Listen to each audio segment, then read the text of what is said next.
All right, I think it finally worked. Audience, let me know if we're actually here. Sorry about the delay. Apologies. There was something really strange happening on the service we use to stream to YouTube, and it wasn't working. And anyways, great to be with you this now afternoon. Really awesome conversation I'm looking forward to having today.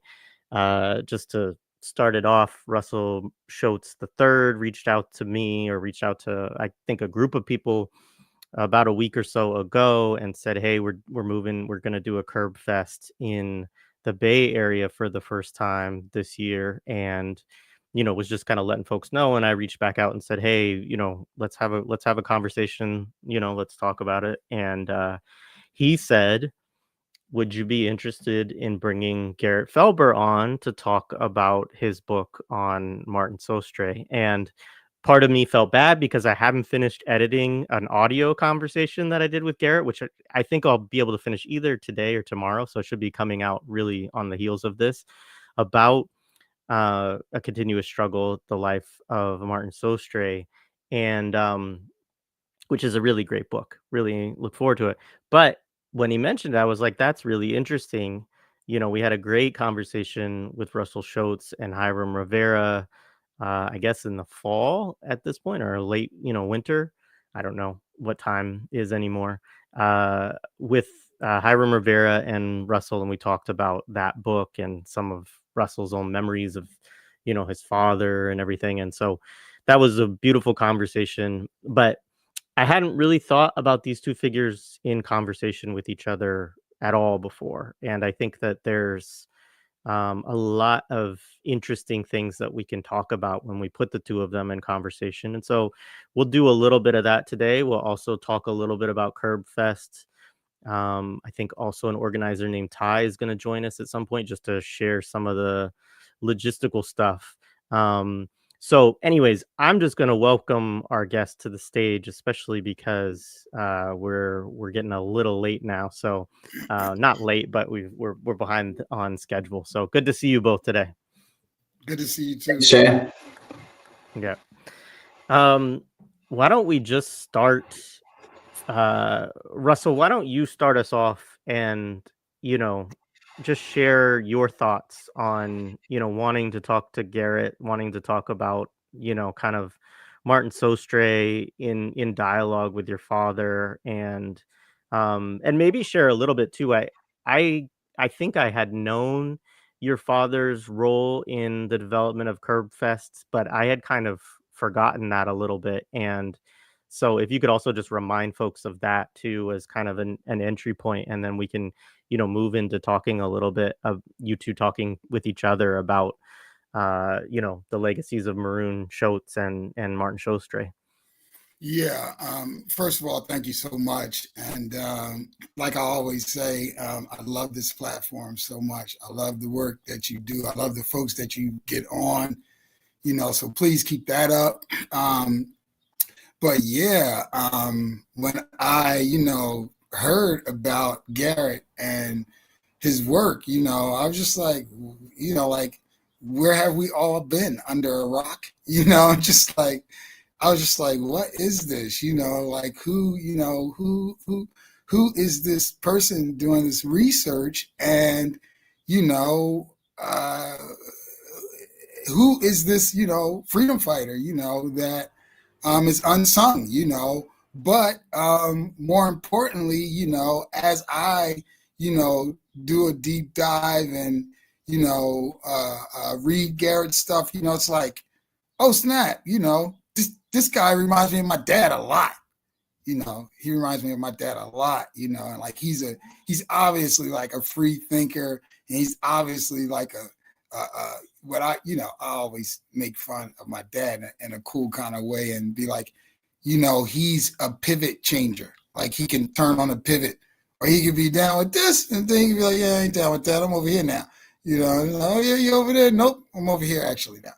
Like, well, you over there? Well, might be, and that ability, and to make it, to make it make sense, and to own it, and to not be like a hypocrite, or to, just, and actually be honest about the growth in it, and and all of those things, you know, I'm like, wow, you know, I'm like, how did we, you know, how did we miss this, you know? And his intersection with Malcolm is just bananas, you know, it's just bananas. And to get that work done, you know, so I feel like I'm jumping all around and telling Garrett's, you know, piece or whatever. But so yes, in reference to me saying, you know, yeah, Curbfest, yes, because, you know, the Curbfest is the type of thing that a Sostre or my father would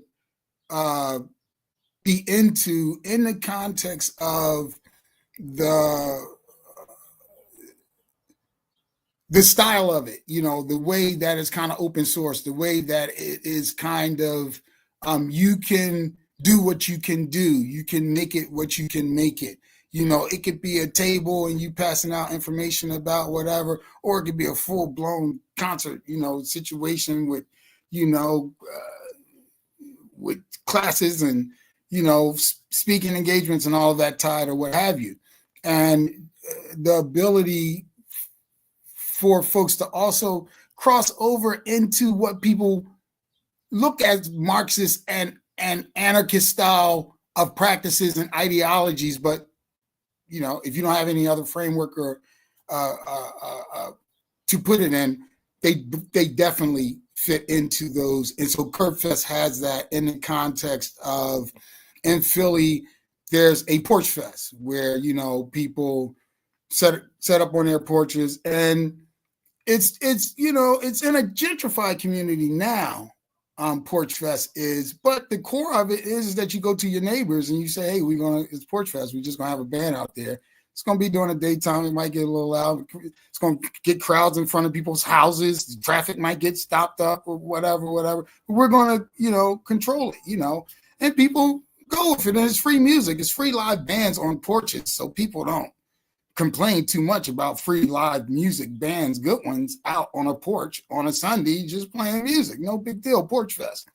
So I said, let's incorporate that, and told my dad, he was like, yeah, do that, and, you know, make it political, you know, like obviously add this, add that, you know. And so any of the projects that I ever pitched to my father, he would always add his, you know, bells and whistles to it. And of course it has to have political prisoners and so forth and so on. So Curbfest and in the intersection with, you know, these great thinkers and how they think outside of the box in praxis, like make it, I'm gonna do it. I'm not just I can't just be a writer or a talker about it or whatever.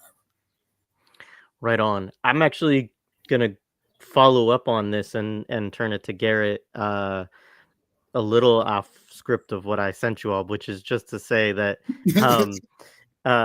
you know, as you're hearing Russell talk about Curbfest there, you know, it definitely reminds me of a lot of the work that you do in your book about tracking the evolution of Martin Sostre's work with his own political defense campaigns and committees, and kind of, you know, how that evolves and his own thinking about what that should look like evolves. And so maybe you could just start, Garrett, by actually, you know, connecting that piece a little bit of when you hear Russell talking about Porch Fest there, I mean Curbfest and Porch Fest, but Curbfest, you know, how does it resonate for you in thinking about how Martin Sostre kind of sought to evolve the political defense work that he was a part of, was related to his campaign, obviously?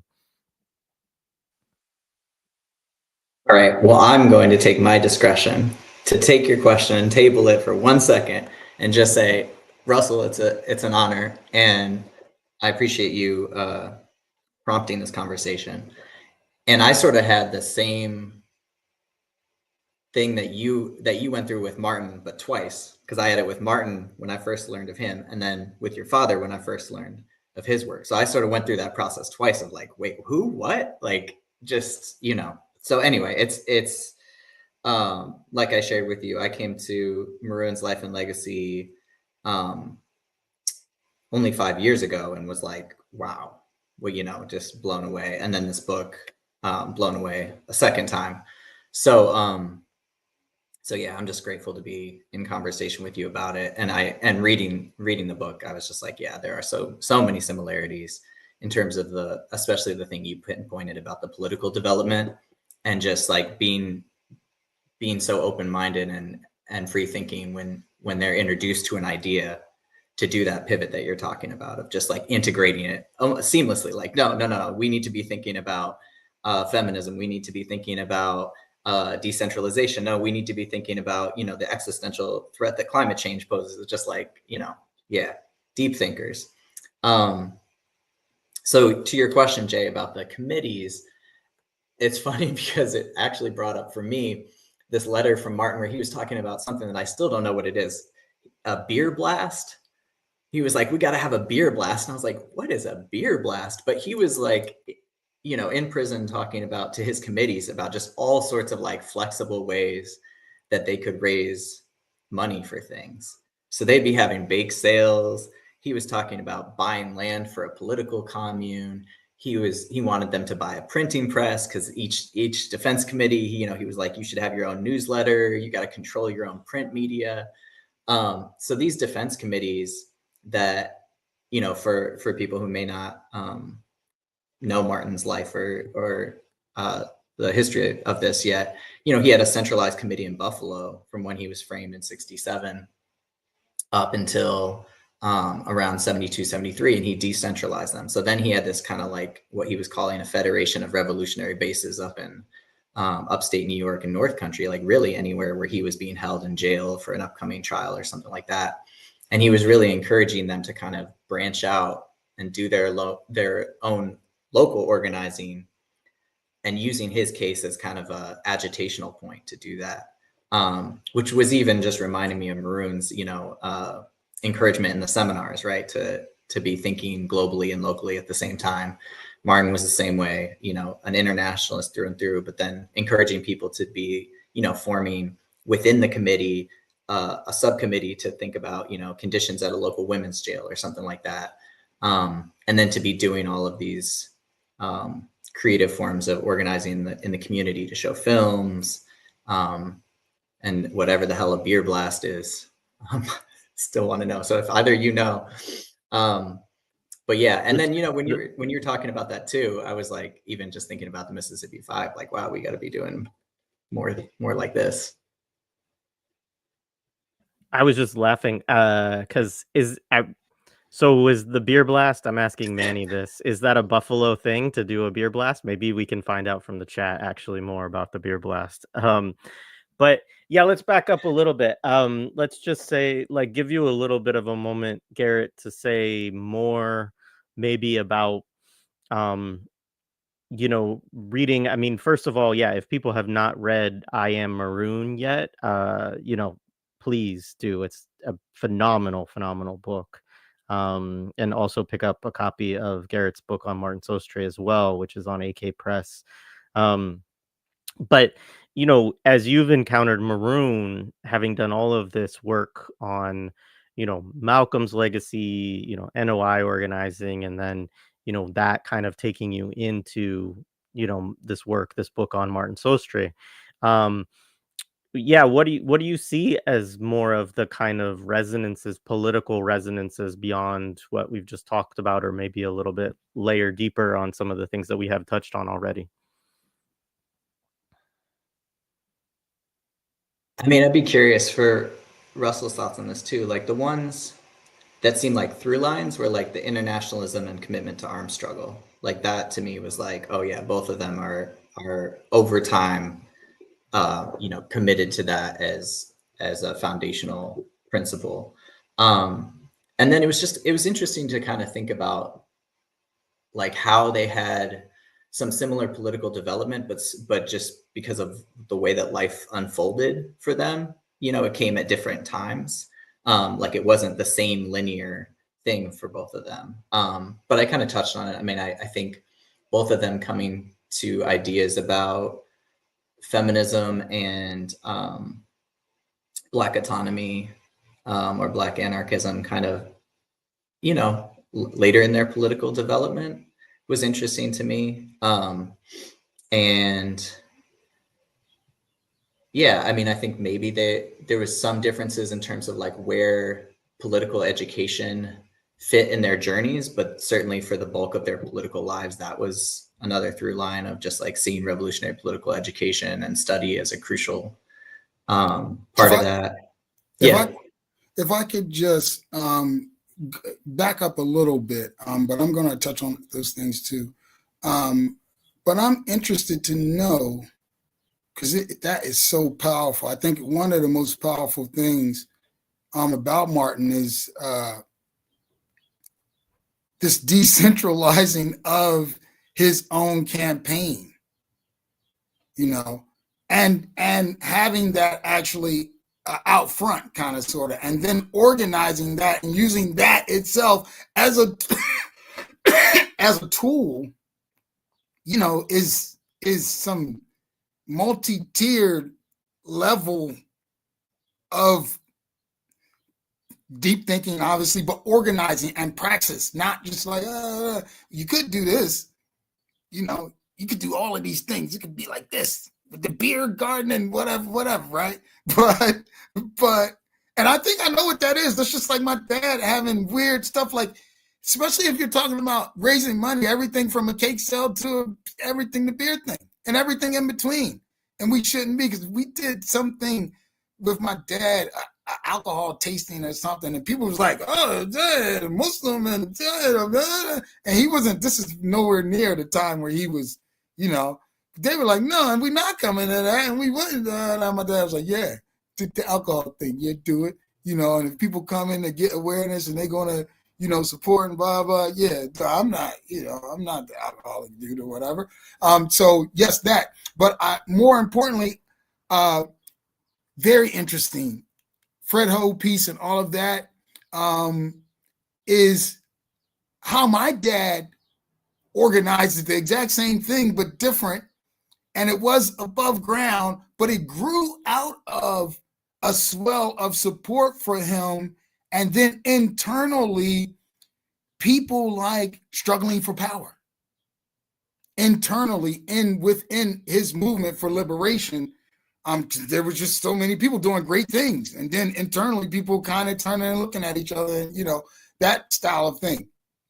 And so my dad would say to each of them, like, he had this whole ideology around bees, and like, we're a swarm of bees, and not like I'm the queen or anything like that, but we're all swarming, and we have very specific talent, skills, jobs to do, blah, blah, blah, but we're all working together is the main thing. We may bump into each other, whatever, but that's because I'm on a mission over there, whatever. It's not intentional, obviously. We're all working together, and then really went about organizing the different, hives, and, and just really, and you work with them, and Russ, over here with Fred, and just, just very meticulous too in that swarming kind of concept, and especially for me and my family and his children who were involved. So that was myself, my sister Sharon, and my sister Teresa.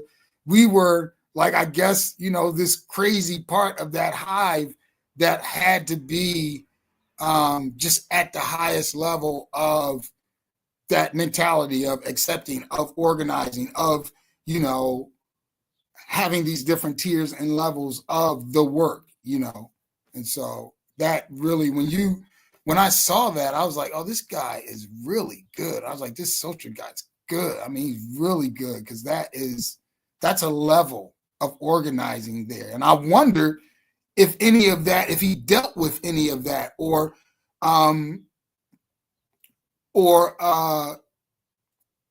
if he also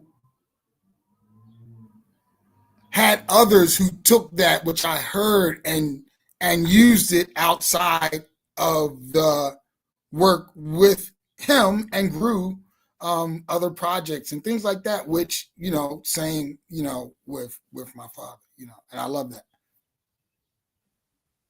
Awesome. Garrett, before you, I don't know if you want to respond at all, but I'm gonna just share this quickly. So this is what Beer Fest is. It's or what did you call it? Beer? What was it called? Beer blast. Beer Blast. It's a bunch of people consuming an assertive amount of beer, basically party dedicated to beer, drinking games, and all that. Very white, very buffalo. And African up there would know exactly how that would bring the people out. And so There we go. There you go. So it was deeply connected to Martin's experience as a Black person living in Buffalo. Some cultural thing I didn't know.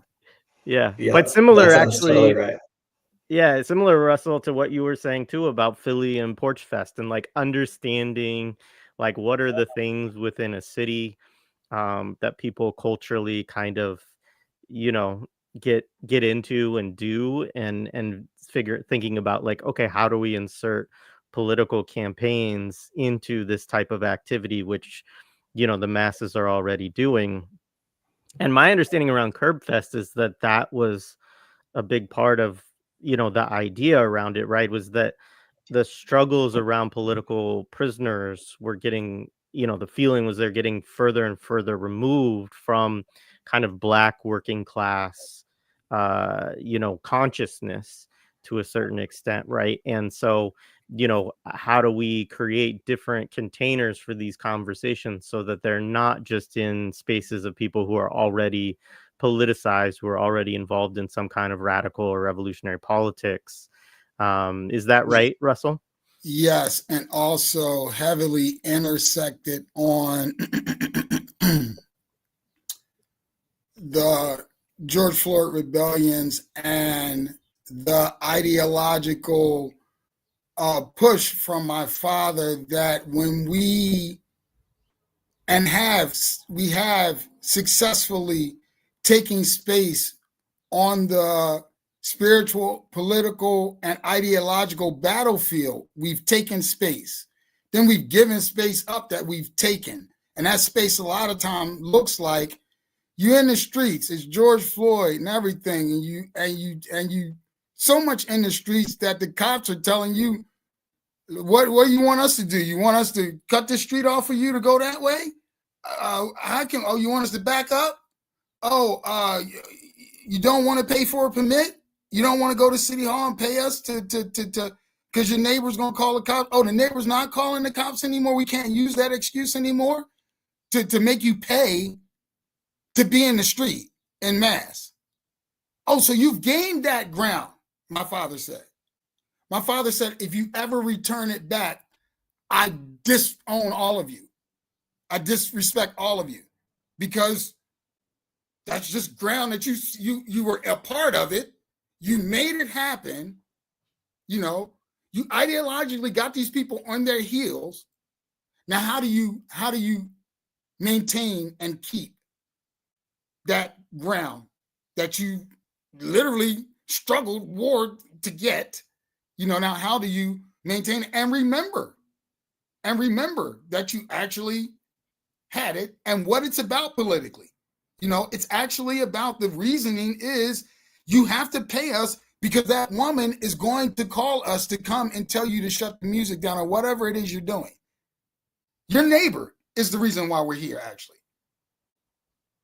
Your neighbor is the reason why you have to pay for a permit because we already know they're going to call us at some point. You can't control yourself. You're not organized.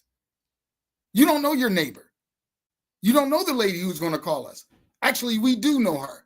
So part of Curbfest is go to her first. Get organized in your community. Get her involved. See what she needs. Let her know that these are probably her comrades. These are people your age who are still locked up from that time. That's what we're doing. We're not doing random crowd stuff. You know, we're not doing the beer thing today. You know, we're doing this, you know, or whatever it may be. But at the end of the day, my dad was big on don't give up certain grounds that you have. And he would historically just go to it. And this is what we gave up here. And this is what we gave up here. It used to be like this. And now we're back again. They'll just rewind it as they are doing now, as we are witnessing now. They will rewind it narrative and ideologically, and you will go for it. And you will go and pay them again in the city in order to walk in the street or do whatever you want to do if you organize. But if you don't organize, then you'll pay them. So those type of, things were very fundamental for my father. And he was very upset during COVID that, and George Floyd, that people like lawyers didn't do a lot more, didn't get a lot more ground. They lost ground. They actually lost ground instead of getting a lot more ground during those times. For whatever reasons, during the uprisings, the lawyers didn't take a whole big chunk, just give me that. And there was the opportunity for all kinds of legal. Just throw everything at the wall legal right then. Just throw it at the wall. It doesn't matter. It doesn't matter. It's a time and a thing. What's happening? It's like now. The right is just throwing everything at the wall. Why not? It's a time. We might as well run the gamut. If you guys, we're going to throw everything at the wall right now. And you guys tell us when to stop or whatever. But we throwing everything. That's how it lands on me. That's how right now, the moment that I feel right now, I feel like everything is just like, hey, well, I mean, some people are with this, obviously. And then if you guys, whoever you guys don't have the voice, don't have the organization, don't have the social understanding to speak up, then, that term will come. As they say, they came for me, and then they came for them, and then they came, and, it's that time where if you don't stand up at some point, they may come for you. They already, it's people in South America. And I'll stop there. No, right on. It reminds me of when you said multi-tiered, like Martin would attack on so many different levels at once, right? So he'd be like attacking through the courts to get them on their heels and tie them up with that, right? And then while they're doing that, he's over here building prefigurative revolutionary bases that are organizing on multiple levels. And then it's like when his court date comes around, that's a chance to connect them. So then you bring all the people who are organizing the revolutionary bases into one place, and then you stage political theater, right? And you get the court on their heels, and then they react with the same. I mean, the state has like 3 moves. And I was just reading this book and I was like, wow, here's the goon squad. Here's the shoe. It was like, they just have what Martin would call the monkey bag of tricks, right? The same. And so you provoke them, and they're just so stupid because they do the same thing. So like in Martin's case, in Plattsburgh, right, where he brings these folks to the court, he's got like no support. He's in a small little prison town in upstate New York, and he gets people in court and politicizes them throughout the trial. And then the judge just loses his shit and arrests 12 of them. And it's like, well, now you've taken it to a whole nother level, right? Martin was really just going to go up there and face a second life sentence on his own. But now suddenly you've arrested a bunch of college kids. You've got their parents coming in and being like, oh shit, we got 30 days in jail for my kid who was going to, SUNY Plattsburgh. And so now those people are all politicized. And so just that like moving it and escalating it to the next stage of struggle all the time, but doing it on multiple fronts, getting the revolutionary literature inside through the courts so that people can be doing the political education and carving out the room inside to organize. I think that's an overlap between these two thinkers a lot. Garrett, do you want to take a second and just give folks an overview of Martin Sostre's jailhouse lawyering kind of important work? Because I think that not enough people know this history. Obviously, it still benefits prisoners to this day, but it benefited prisoners dramatically in this time. And it's also, I think, an example of what Russell was talking about, right? Of always, you have somebody who eventually, and we'll probably can talk a little bit about his own political path through a lot of different tendencies over the years, but eventually sort of politically aligns himself as a Black anarchist. But, he's constantly doing this, very much engaged in this work around the law, engaging these bourgeois courts and trying to open up space as Russell's saying, of like, you know, gaining ground or opening up new spaces, new terrains of struggle through this, you know, jailhouse lawyering work. And so just talk a little bit about that aspect of his, you know, of his work. Yeah, I mean, so he learns the law in the mid 50s, right? While he's doing a 6 to 12 year sentence in New York State. And in the process of doing that, sues the all-white parole board when he's set off 3 years. And he joins the Nation of Islam at that time and starts filing these cases over access to the Quran, access to religious teachings of Elijah Muhammad, space to meet, like all these basic things that Muslims inside don't have at that time.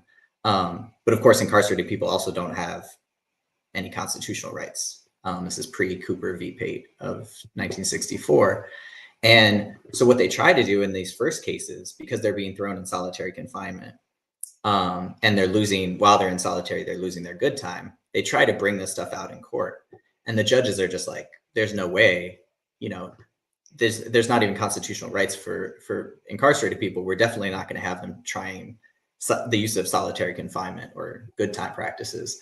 So they essentially use these first cases to learn that, oh, you're not going to win anything just suing the warden. You're going to have to sue the prison commissioner. So the next case they bring is against the prison commissioner, and you know, they successfully win that. Sorry, my 6-year-old. What's up, Jules? I do have a pen. Here you go.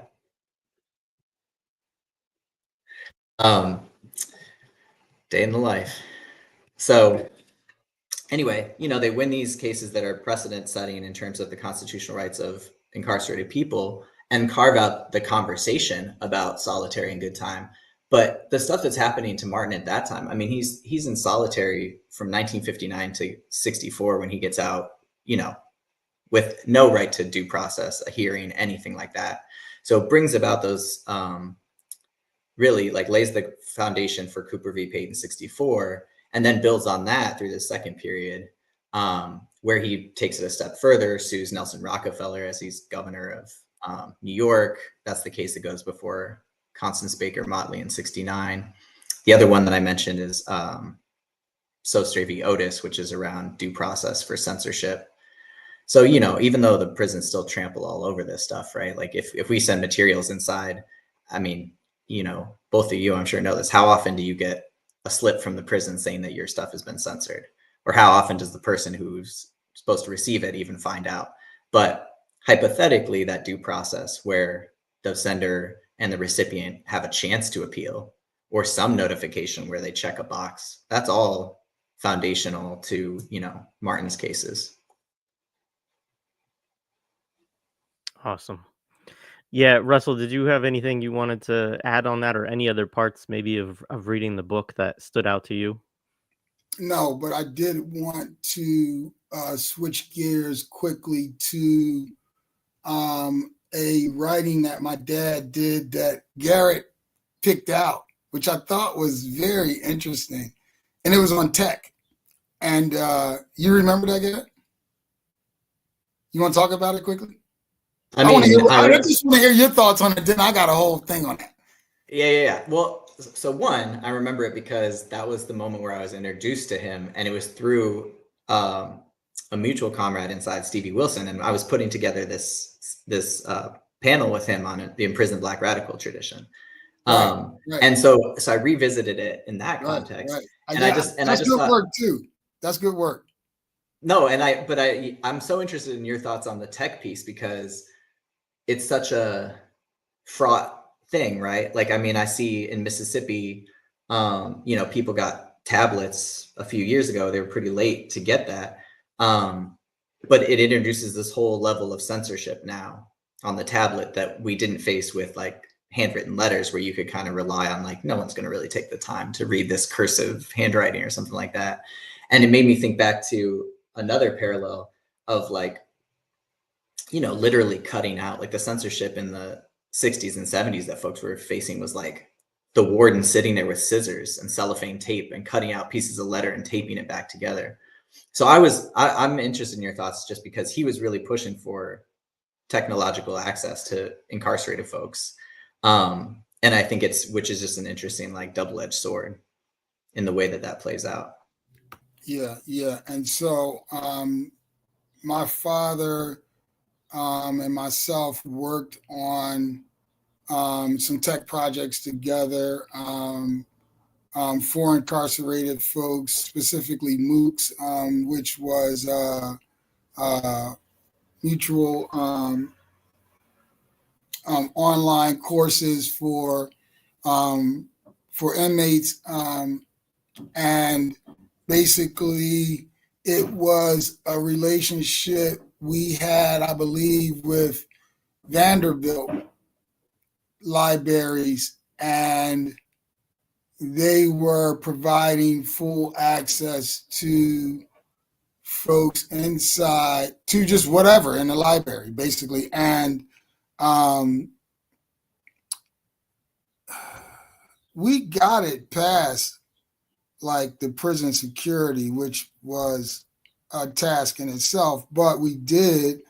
And so, yeah, great. To make a long story short, that was the core of it. And then, of course, like anything else in tech, it spiraled out of control, specifically with my dad, in the context of him being, the feverish study type of person that he is. And so he just dived in the deep end, and before I could really say anything to him, be like, yo, or throw the safety net or anything, he's all the way in 20 feet, and just like, wilding out.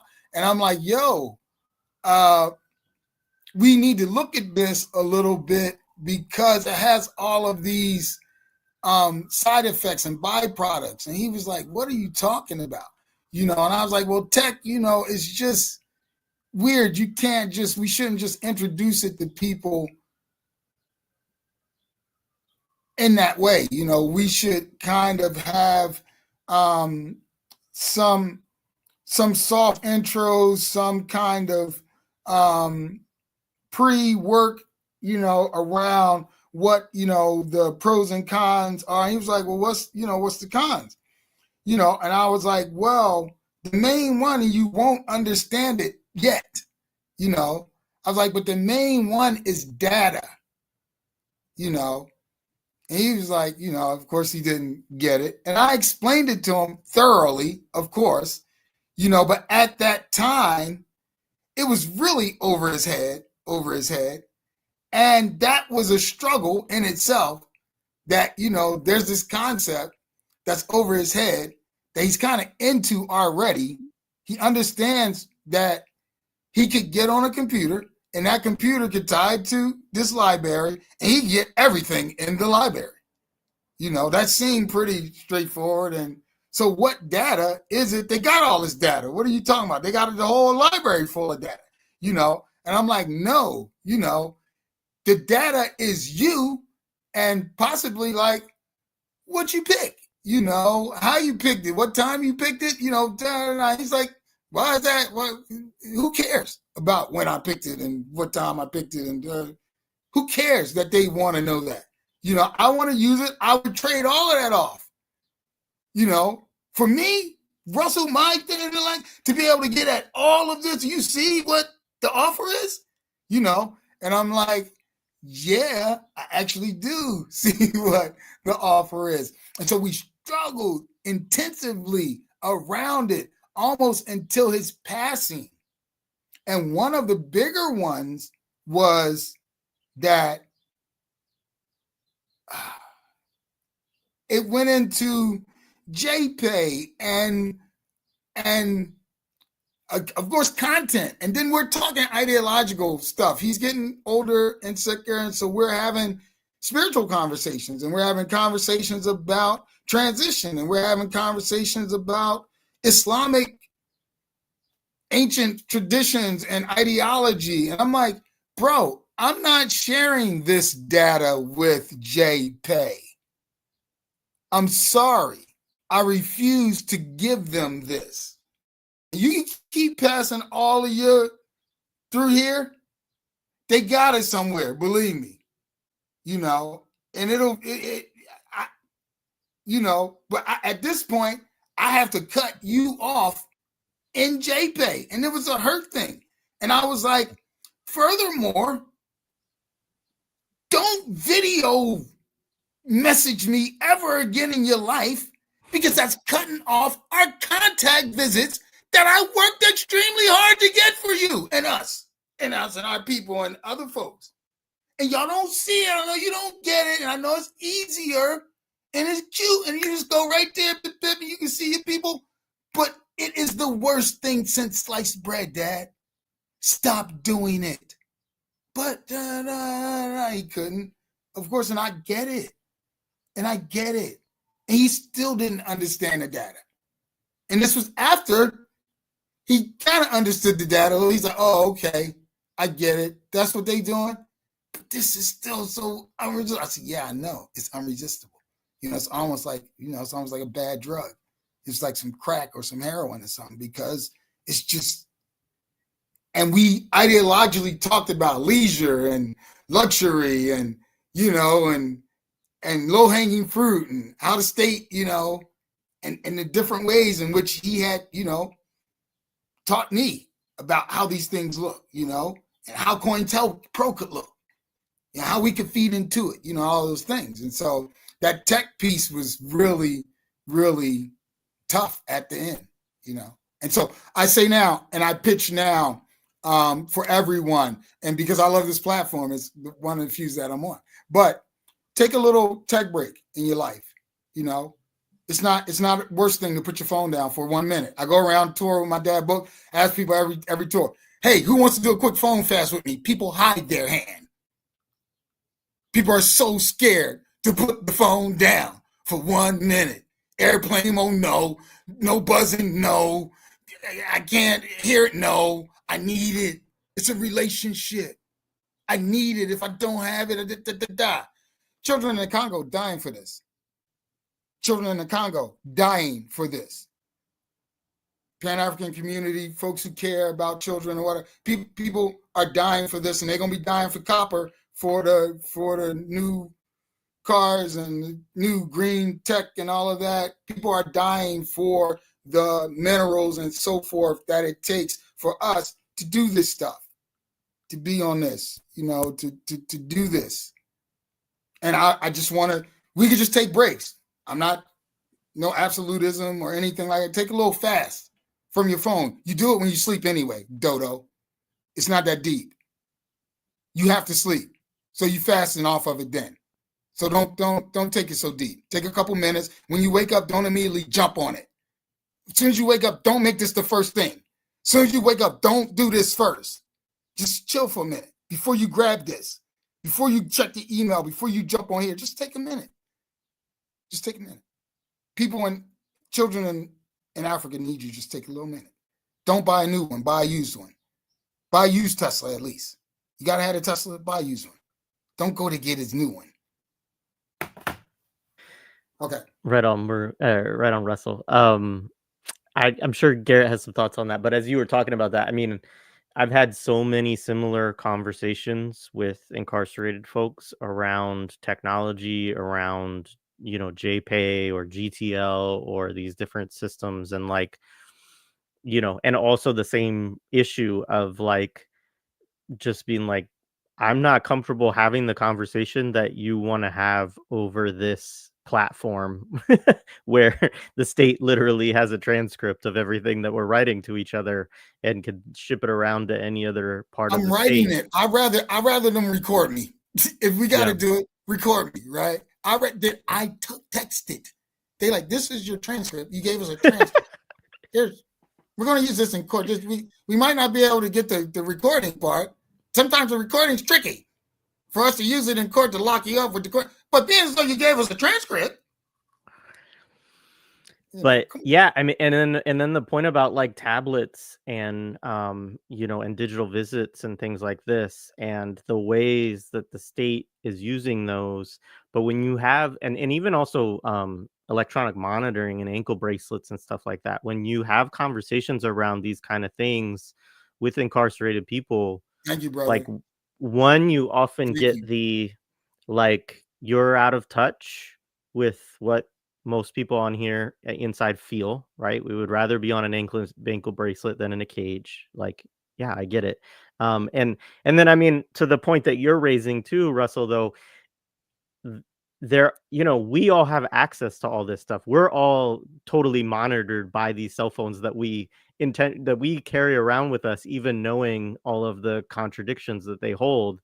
And so at some point, incarcerated people just raise the like, okay, give up your cell phone then, and so those are some of the real, challenges. But nonetheless, I totally agree with the points Garrett made too earlier, and that you were raising to your father about, this is more sophisticated surveillance. It's also, Orasami Burton talks about how putting color TVs was one of the reforms after Attica, right? Was to like make prisoners watch, Maury Povich or whatever else, right? To just like, kill their time and get them thinking about something that's not radical or revolutionary at all, or whatever, entertainment, and, but at the same time, like, that is our world on the outside too. So, it's, yeah, I don't know if you have more thoughts on that, Garrett, but it's a real difficulty I have having those conversations. It's making me think of this quote that Martin had, and he's talking about, I'm just going to paraphrase it. He's talking about psychiatry. But he says, just because he's responding to a psychiatrist who's like, oh, they don't beat people in the streets now, they use mace. And he says, just because they use mace doesn't mean they're going to abandon the club. And I think that's a good thing to remember when we're thinking about technology, right? They're still going to use all the old hand methods and the new ones. So it's like, they're going to just fold it all in together. So yeah, that's what I mean. I hear all the stuff about what you're saying, Jay, on the outside. It's like, well, then we need to be reflective about the way that we use those things outside, right? It's like Martin's minimum maximum. If we're out here in minimum under full surveillance, taking part in it without any critical eye towards ourselves, then that's the practice that we need. So I hear you, Russell. I'm gonna do better in the morning with my phone, at least. Yeah. Both, I think, Garrett, you brought up armed struggle and internationalism, and that's that's really important to both of these people. I mean, you really can't talk about either one without both of those concepts. And so what do you think it was like? Is it just the era that they grow up in, where anti-colonial movement and armed struggle is just kind of the order of the day of the left? What did they see as the opening? Because, I mean, to use Martin as an example, right? Like, this is where you get his break, with the Workers' World Party around him saying, hey, like, we should, well, not saying, hey, he was trying to produce a newspaper that they were helping him produce, where he said, hey, we need prisoner swaps in the United States for political prisoners. And Russell, I remember you talking too about your father always like pushing people on the outside of like, I need somebody to help me break out of here. Like, it's, the legal stuff. Yeah, that's great. But ultimately there's a practical problem here, and I need somebody to help me figure that out. And so, yeah, either one of you could start that, but I'm just curious. Yeah, go ahead, Russell. One of the practical things that my dad and I've worked, and it's still, we should do more work in this area, is of having foreign countries ask for our political prisoners and asylum conversations internationally. Obviously, Cuba has Asada. That wasn't a negotiated deal.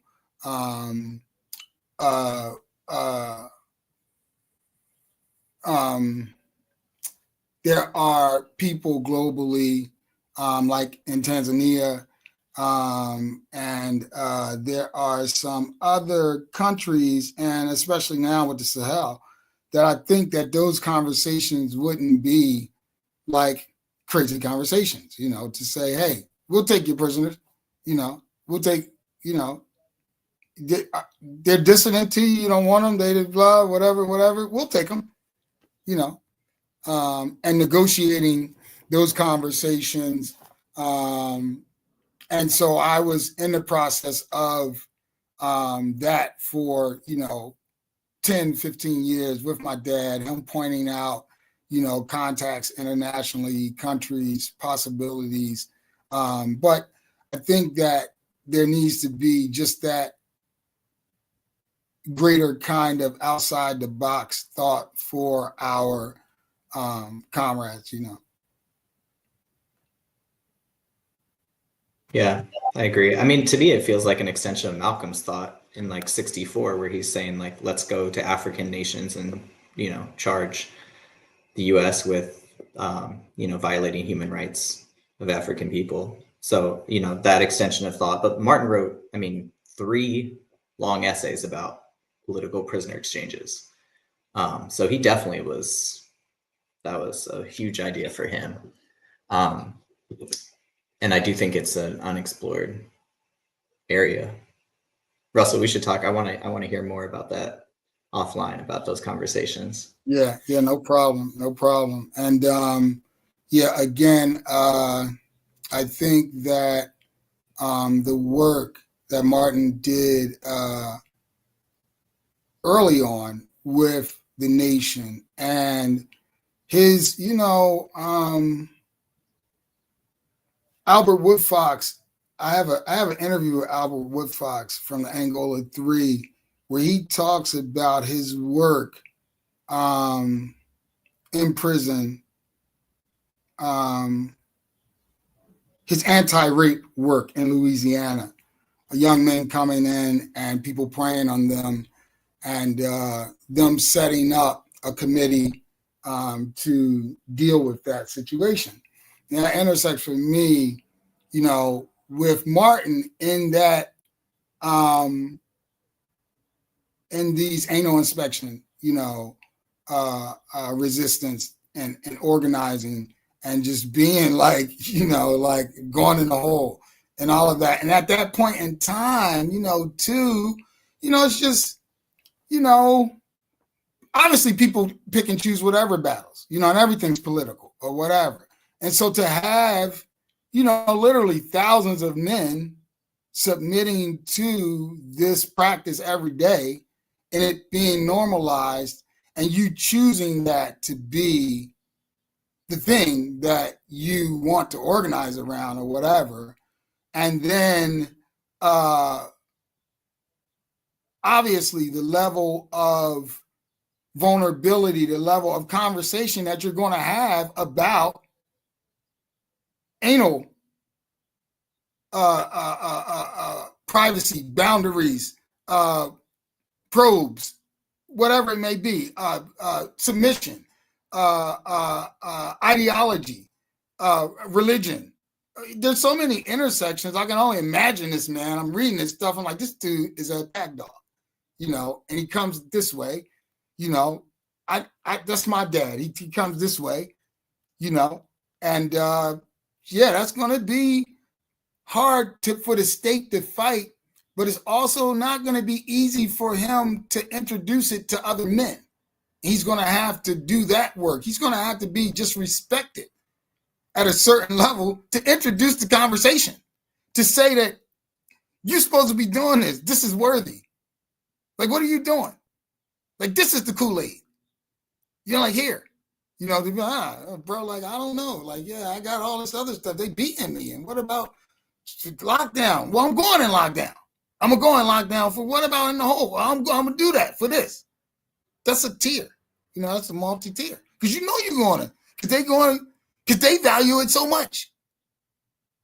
They value the anal probe so much that we're going to give you the worst punishment if you even think about not letting us do it. If you even think about it, you know what you're going to get, right? And everybody like, oh, yeah, well, it was easy enough. So somebody to be like, yeah, no, nope. And what's it, what I got to get for it? Oh, okay, yeah, run that in. Whatever that is, run it. That is, that's bananas to me. And I love it.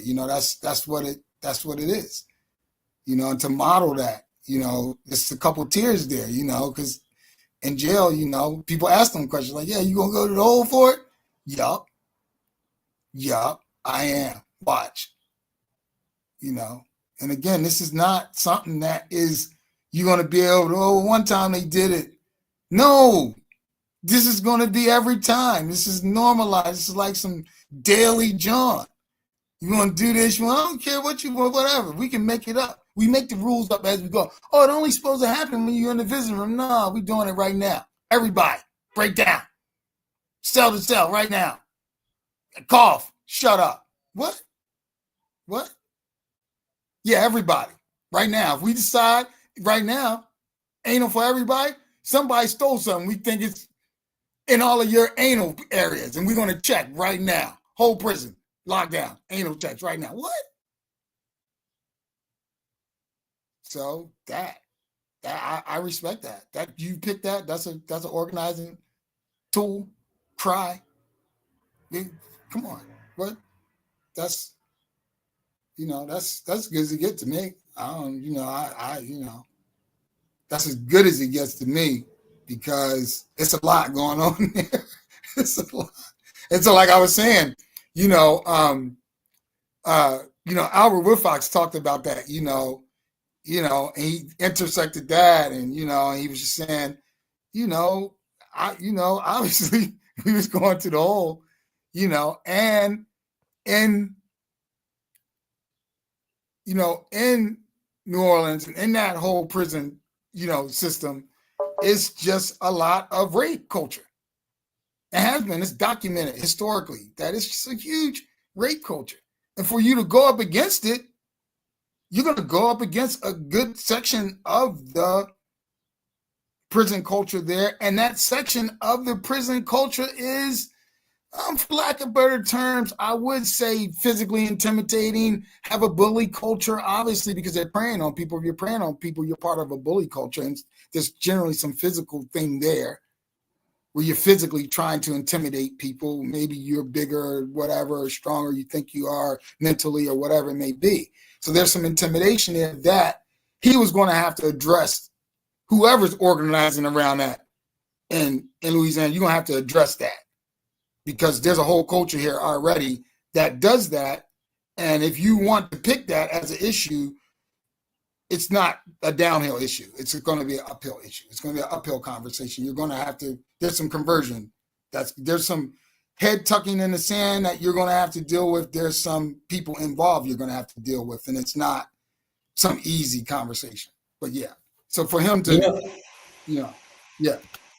No, not to cut you off. I was just thinking like you bringing up Martin's resistance to the state sanctioned sexual assaults. Like what's incredible about it beyond what you're describing, right, is like of what he's going to face for doing that is what you're also describing is like the organizational strategy of it.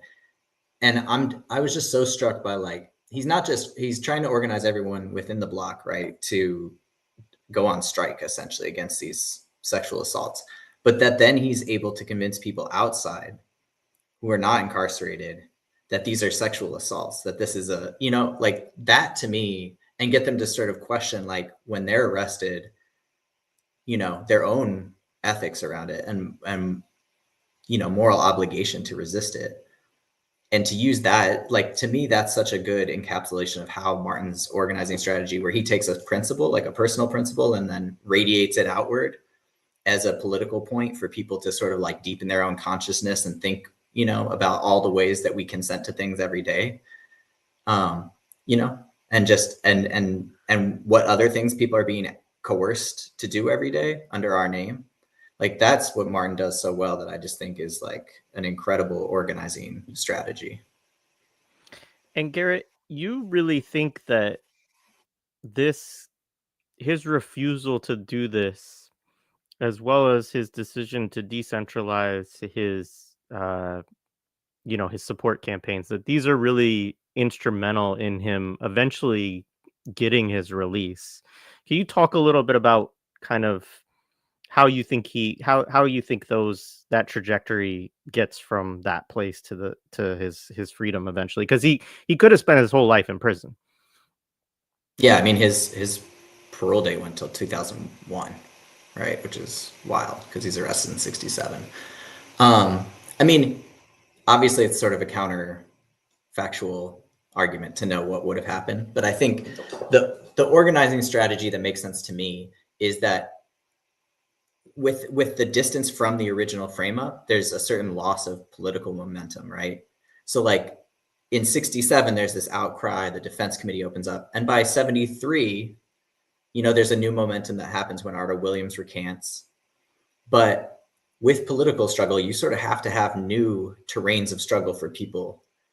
Because if you're just referring to an injustice that was 5, 6, 10 years ago, I mean, it shouldn't be that way, but that's just what I think we find again and again, right? Is it's really hard if you don't have a new terrain of struggle for people to be seen happening in real time and to get the publicity around it. So I think his decentralizing of the committees does one set of things, which is it really creates a dynamism within the struggle, an ability for things to not get hung up.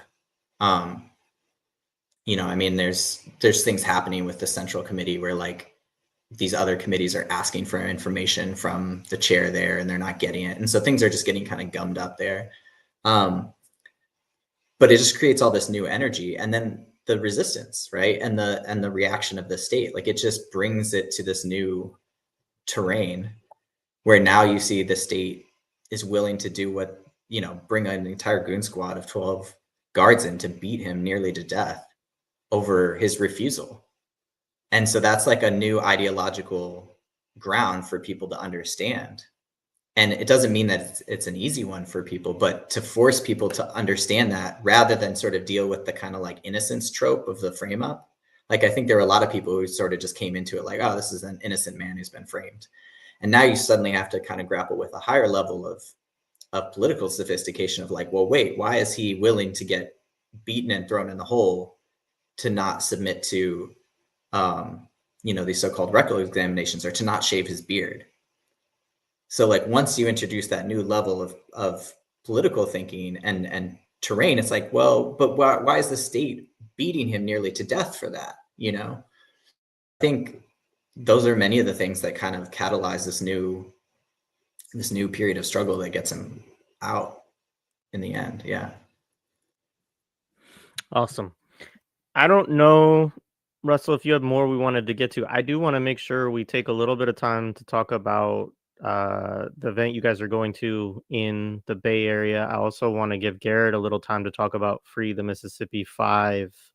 And then I actually also want to, there's an exoneration campaign for Geraldine Robinson, who's Martin's original co-defendant, right? And so there's a few different campaigns I'd love to just take a minute to talk about, unless there's other you know, points we wanted to get to on Martin and your father, Russell.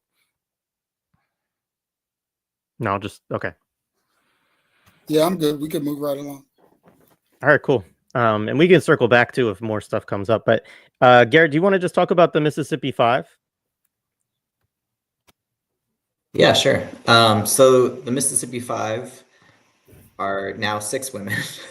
We didn't want to change the name, but it's it's 6 women incarcerated in Mississippi. So these are all women who were sentenced to these life with the possibility of parole at 10 years in the late 80s, early 90s. And it was customary at that time, you know, if you took a plea deal or something, you could come up at 10 years, maybe you get hit by the board once, but people were coming home at like, you know, 10 to 15 years.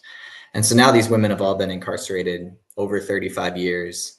I came into this campaign through Loretta, who's a friend of mine who's been a host in Study and Struggle since we started the organization. And she got set off for the 14th time in 2022.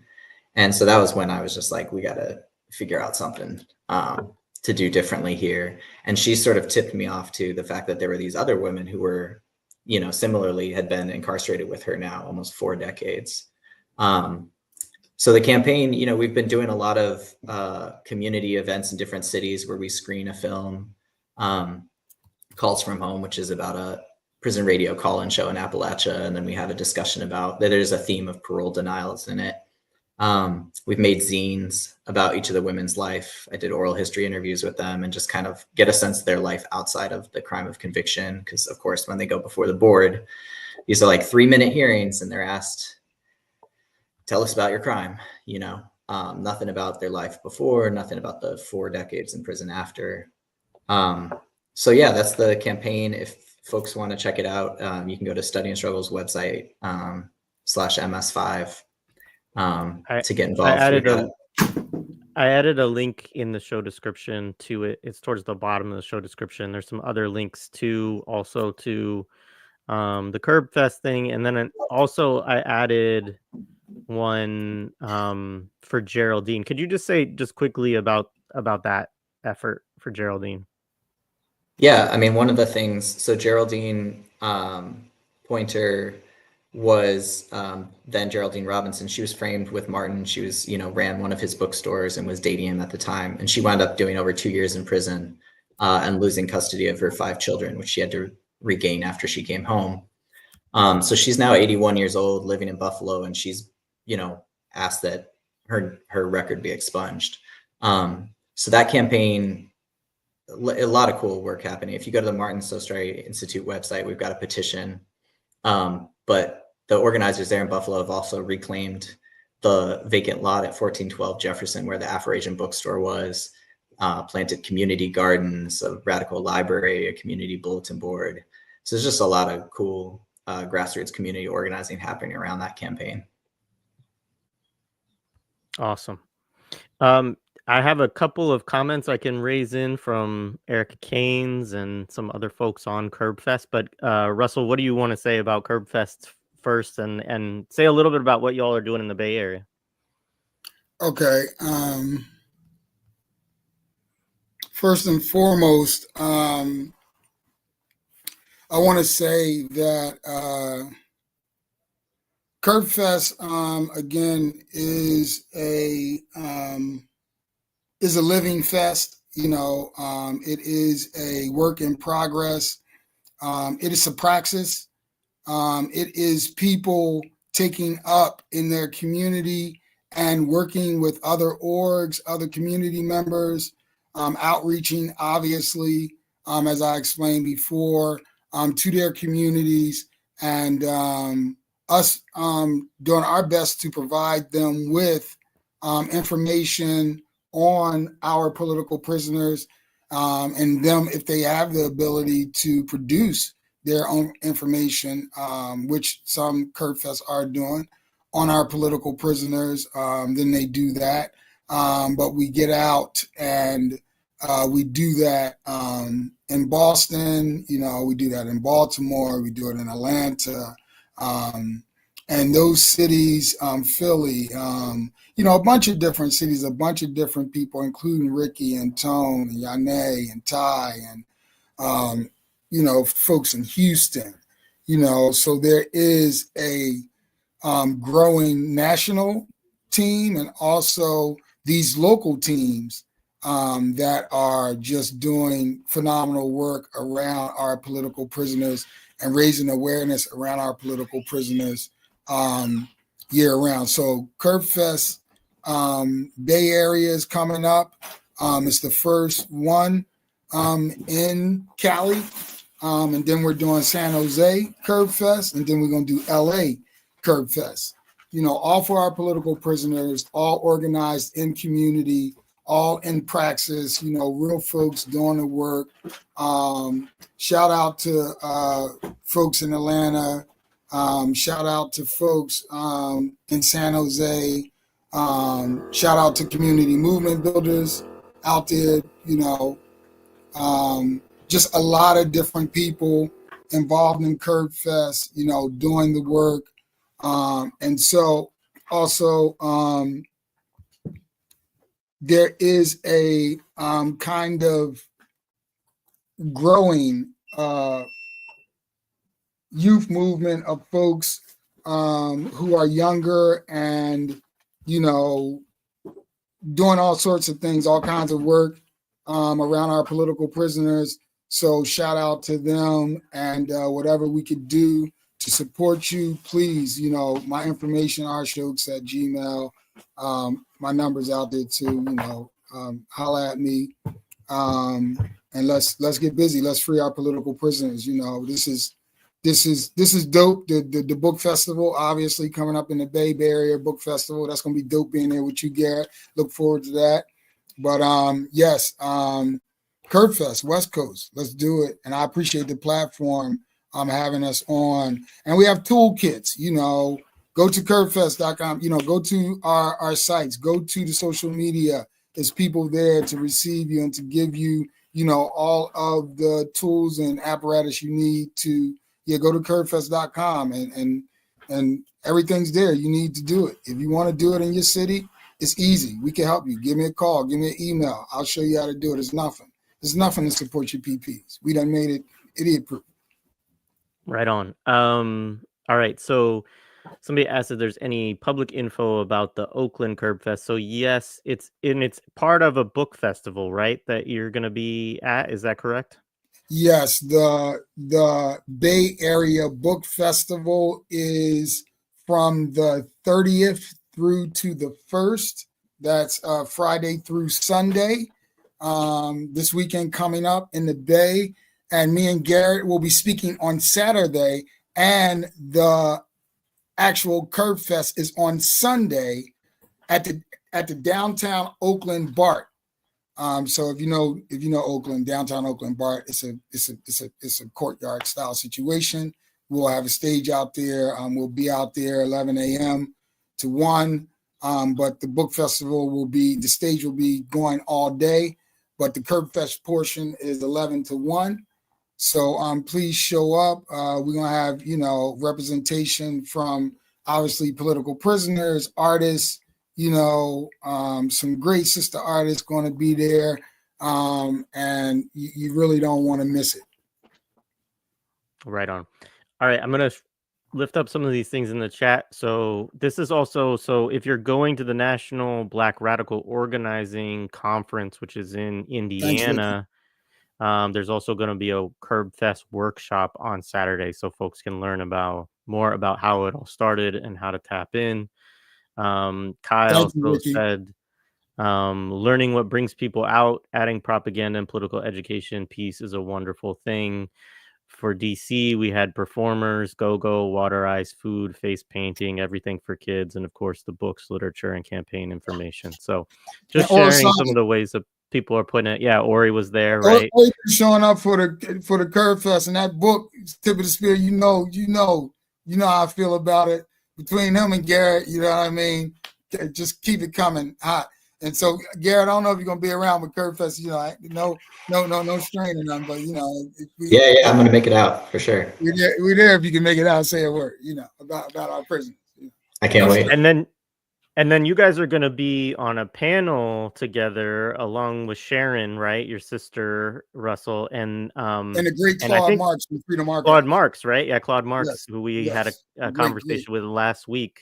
Is going to be facilitating that discussion, so that should be excellent. All right, is there anything else? The only other thing I will say is, so at 10 a.m. this morning, we're supposed to have a live stream on Sundiata Jawanza, who's up for parole in less than a month. So I had to postpone it till Thursday because the guest wasn't able to come through, but I just want to say to folks, that campaign, there's very limited time to get those letters in. On the website, it says they were supposed to be in by the 19th. We could still send them, but I really encourage people just to go to that link for that, which now moved to Thursday, but the information's all in the show description. So people can go to his website, learn about his case. There's other conversations that I've had, including one with Musa Springer from Groundings 2 years ago, the last time he was up for parole. All of it is still the same situation. He's, member of Jailhouse Lawyers Speak, longtime organizer, activist, jailhouse lawyer, who's been incarcerated since, I think, 95 or 96 at this point, 50 years old, and is up for parole this week. Is just a wonderful person that, I hope that we can get him home this time. And, so anyways, folks, I do encourage people to also check that out. And there's a good connection between him and somebody like Martin Sostre. I think that there's a lot also of overlap in their politics, their approaches, and also, working as jailhouse lawyers as a way of, organizing and, Right. fighting legal struggle to open up avenues for other prisoners. And so anyway, thank you both. Thank you for this conversation. This has been great. And Thank you. definitely pick up these books as well and read them. There's a lot that you'll get out of them.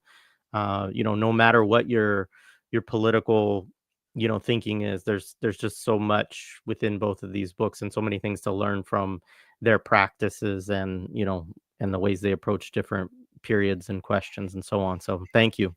Yeah. Free Amal, free Kamal Siddiqui, free Imam Jamil, free Mumia, free Amal. Free them all. Thanks.